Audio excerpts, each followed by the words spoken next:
Salut à tous. Donc là, on va reparler un petit peu d'uranium. Donc déjà, je voulais vous mettre la courbe de l'uranium depuis début 2020.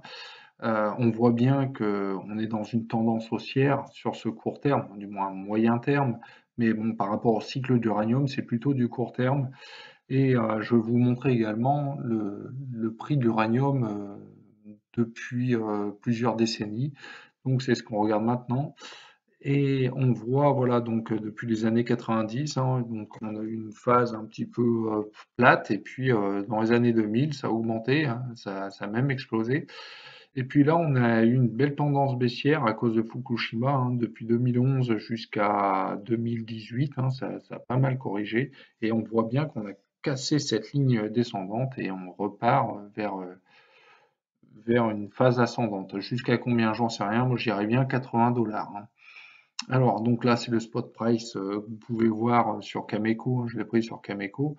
Euh, voilà, on voit bien que 2021, commence à 29 $, on a un petit peu baissé, puis remonté, peu importe. Aujourd'hui, on a 45 $ sur le spot price sur le mois d'octobre. Il y aura sans doute des corrections et puis des moments où ça va repartir, hein, c'est normal, hein, donc voilà. Mais la question, c'est est-ce que c'est le bon moment pour prendre ou pas de l'uranium? Donc là, je vous ai mis du coup toutes les sociétés d'uranium avec donc pounds and gold, ça veut dire le nombre de livres qu'il y a d'uranium dans le sol. Et à côté, c'est le prix de la livre par rapport à la capitalisation boursière de la société. Et on voit bien que ce qui se détache le mieux, c'est Global Atomic, c'est Paladin Energy, c'est pas mal, hein, donc je vous en avais parlé. Et on va regarder d'autres sociétés. Donc là, par exemple, Deep Yellow, qui est vraiment pas mal, hein, donc 2 $ la livre, hein, donc c'est valorisé à 2 $ la livre par rapport à la capitalisation boursière et le nombre de livres qu'il y a dans le sol. Bien sûr, UX Corp, que je vous avais déjà dit, qui est très bien valorisé, Fortis Metal, Bannerman, hein, je vous ai dit ça la fois dernière, 1 $, la livre, voilà. Goviex, voilà.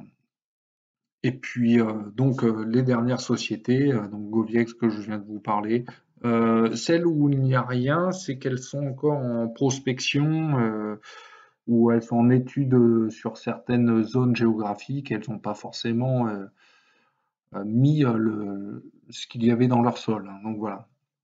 Donc la question c'est est-ce que c'est le bon moment?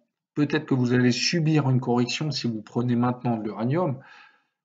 Certes, mais à long terme, lorsque vous achetez une société où il y a une valorisation de 2 $ par livre, vous savez très bien que vous l'achetez vraiment pas cher, hein. Donc, à mon avis, en prendre, même si vous subissez une correction et que vous avez une vision de long terme, c'est quand même une bonne solution. Voilà.